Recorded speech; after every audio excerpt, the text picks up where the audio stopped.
শুরু হয়েছে নতুন বছর ২০২৫ সাল। নতুন বছর কেমন যাবে সেটা জানার আগ্রহ সকলেরই থাকে।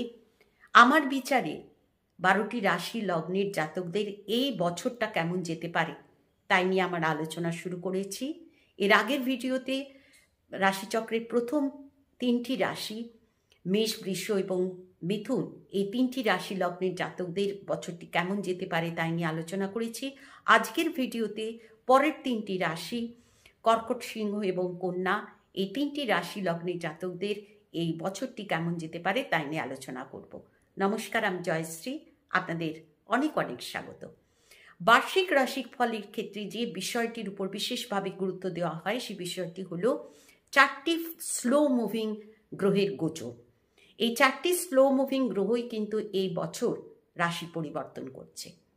শনি, বৃহস্পতি, রাহু এবং কেতু, এই ৪টি স্লো মুভিং গ্রহ এক একটি রাশিতে দীর্ঘ সময় ধরে গোচর করে বা ট্রানজিট করে এবং এই ৪টি গ্রহই এই বছর রাশি পরিবর্তন করছে। এবং রাহুকেতু, আমরা জানি রাহুকেতু কোনো গ্রহ হিসেবে রাহুকেতুর কোনো এক্সিস্টেন্স আমাদের সৌরমণ্ডলে নেই, কিন্তু তাহলেও যেহেতু রাহুকেতুর অ্যাক্সিস অত্যন্ত প্রভাবশালী এবং আমাদের জীবনকে বিশেষভাবে প্রভাবিত করে, তাই রাহুকেতুকে আমাদের বৈদিক জ্যোতিষশাস্ত্রে গ্রহ হিসেবে, ছায়া গ্রহ হিসেবে ধরা হয়েছে। এবং এই ৪টি গ্রহই এই বছর রাশি পরিবর্তন করবে, যার জন্য মনে করা হয় এই বছরটি অনেকের ক্ষেত্রে বিশেষভাবে পরিবর্তন আনতে পারে। এই যে ৪টি গ্রহ, এই ৪টি গ্রহের বর্তমান ট্রানজিট এবং আগামী কোন মাসে বা কোন দিনে, কোন তারিখে এই ৪টি গ্রহের রাশি পরিবর্তন হতে চলেছে সেই বিষয় প্রথমে আমি বলি।